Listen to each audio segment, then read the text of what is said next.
ಎಲ್ಲರಿಗೂ ನಮಸ್ಕಾರಗಳು. ಇವತ್ತು ನಾವು ಕರ್ನಾಟಕ ರಾಜ್ಯ ಪ್ರೌಢಶಾಲಾ ಸಹಶಿಕ್ಷಕರ ಸಂಘ ಬಸವ ಕಲ್ಯಾಣ ಹಾಗೂ ಹುಣಸೂರು ವತಿಯಿಂದ ಇವತ್ತು ನಾವು ನಮ್ಮ ಮುಸ್ಲಿಂ ಬಾಂಧವರ ಈದ್ ಉಲ್ ಫಿತ್ರ್ ಆಹ್ವಾನದ ಮೇರೆಗೆ ನಾವು ಇವತ್ತು ಇಲ್ಲಿ ಜಾಮಾ ಮಸ್ಜಿದಿನಲ್ಲಿ ಸೇರಿಕೊಂಡು ನಾವೆಲ್ಲ ಈ ಒಂದು ಈದ್ನಲ್ಲಿ ಭಾಗಿಯಾಗಿ ಒಬ್ಬರಿಗೊಬ್ಬರು ಶುಭ ಕೋರಿ ಈ ಒಂದು ಈದ್ ಉಲ್ ಫಿತ್ರನ್ನು ನಾವು ಮುಸ್ಲಿಂ ಬಾಂಧವರಿಗೆ ಜೊತೆ ಹಂಚಿಕೊಂಡು ಇಲ್ಲಿ ನಮ್ಮನ್ನು ಕರೆಸಿ ಆಹ್ವಾನದ ಮೇರೆಗೆ ನಾವು ಬಂದು ಇದರಲ್ಲಿ ಭಾಗಿಯಾಗಿ ಬಹಳ ನಮಗೆ ಸಂತೋಷವಾಗ್ತಾ ಇದೆ. ಜೊತೆಗೆ ಈ ಒಂದು ಮಸ್ಜಿದ್ನ ಎಲ್ಲ ಯಾವ ರೀತಿಯಾದಂಥ ಇಲ್ಲೆಲ್ಲ ಏನೇನು ಕಾರ್ಯಕ್ರಮ ನಡೀತಾ ಇದೆ ಅನ್ನೋದನ್ನು ಸವಿಸ್ತಾರವಾದಂಥ ನಮ್ಮ ಸರ್ ಅವರು ನಮಗೆಲ್ಲ ಮಾಹಿತಿ ನೀಡಿದರು. ತುಂಬ ಸಂತೋಷವಾಯಿತು.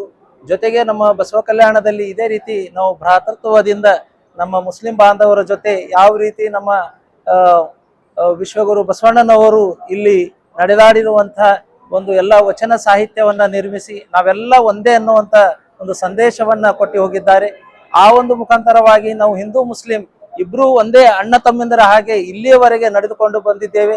ಜೊತೆಗೆ ಇಲ್ಲಿ ಇವತ್ತು ನಮಗೆ ಇಲ್ಲಿ ಆಹ್ವಾನಿಸಿ ಈ ಒಂದು ಈದ್ನಲ್ಲಿ ಭಾಗವಹಿಸಲು ಅನುಕೂಲ ಮಾಡಿಕೊಟ್ಟಂತ ಎಲ್ಲ ನಮ್ಮ ಮುಸ್ಲಿಂ ಬಾಂಧವರಿಗೆ ಇನ್ನೊಮ್ಮೆ ನಾವು ಈ ಒಂದು ಈದ್ ಉಲ್ ಫಿತ್ರ್ ಒಂದು ಇದರಲ್ಲಿ ಎಲ್ಲರಿಗೂ ಇನ್ನೊಂದು ಸಲ ಶುಭವನ್ನು ಕೋರಿ ಇಲ್ಲಿ ಕರೆಸಿರುವ ಸಂಬಂಧ ನಾ ಎಲ್ಲರಿಗೂ ಧನ್ಯವಾದಗಳನ್ನು ಅರ್ಪಿಸಿ